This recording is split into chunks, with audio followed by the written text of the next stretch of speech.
Hello दोस्तों, welcome back to my channel. This is no regarding medication video. दोस्तों, आज मैं आपको बताने वाला हूँ यूटीआई इन्फेक्शन के बारे में कि ये कौन सी बीमारी होती है और इसके होने के क्या क्या कारण होते हैं और ये होने के बाद व्यक्ति में कौन कौन से लक्षण दिखाई देते हैं और एलोपैथिक में क्या क्या दवाइयाँ दी जा सकती हैं। जानेंगे पूरी डिटेल में, तो आप वीडियो के अंत तक बने रहिए। और अगर आप मेरे चैनल पर नए हैं तो सब्सक्राइब वाले बटन पर क्लिक करके चैनल को सब्सक्राइब कर लें और बेल आइकॉन ज़रूर दबाएं ताकि जो भी वीडियो मैं अपलोड करूं उसका नोटिफिकेशन आपको सबसे पहले मिल जाए।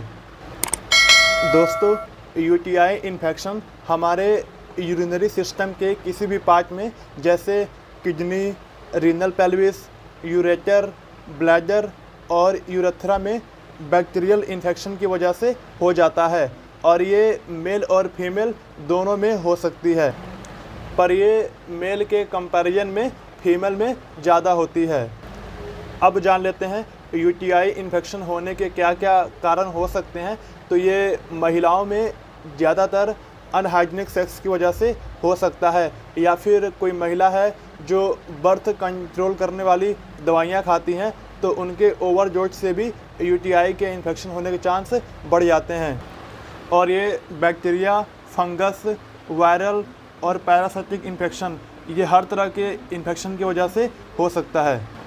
अब जान लेते हैं इसके लक्षण के बारे में। तो जो इसका मेन लक्षण होता है वो महिला को या व्यक्ति को पेट के निचले हिस्से में दर्द होता है और पेशाब करते वक्त पेशाब में जलन होती है, पेशाब लग के आता है और पेशाब से गंदी स्मेल भी आती है।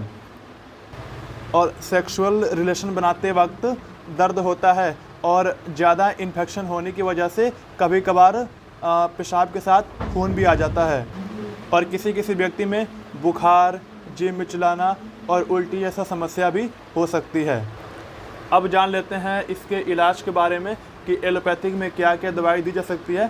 तो ये वीडियो सिर्फ मेडिकल स्टूडेंट के लिए है, और अगर आप मेडिकल फील्ड से नहीं हैं तो ये दवाई लेने से पहले डॉक्टर की सलाह ज़रूर लें, क्योंकि ये दवाइयाँ एलोपैथिक होती हैं और हर दवाई की डोज पेशेंट के अकॉर्डिंग अलग अलग होती है।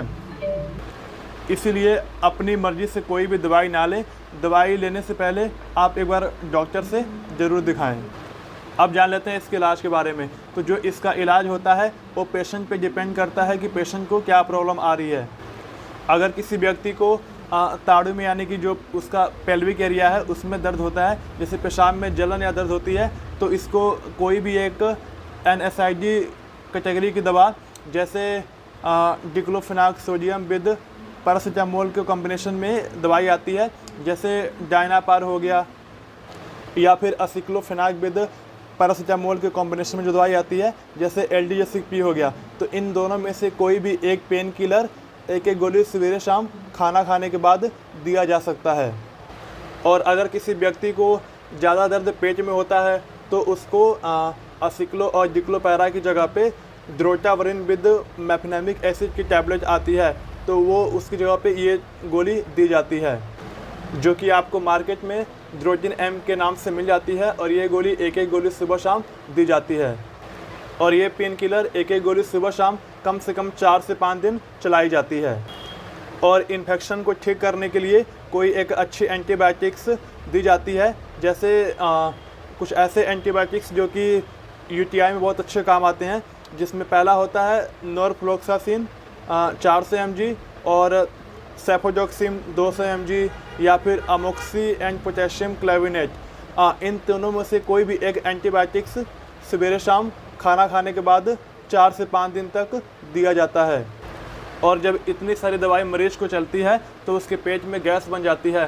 तो गैस को ठीक करने के लिए कोई भी एक PPI जैसे रेबिप्राजोल या फिर ओमिप्राजोल या फिर पेंटाप्राजोल सवेरे खाली पेट एक कैप्सूल दिया जाता है 4 से 5 दिन तक। और इसी के साथ एक सिरप चलाई जाती है डाइसोडियम हाइड्रोजन साइट्रेट, जिसको अल्कालाइजर के नाम से जानते हैं, और ये आपको मार्केट में अल्कासिप के नाम से मिल जाती है।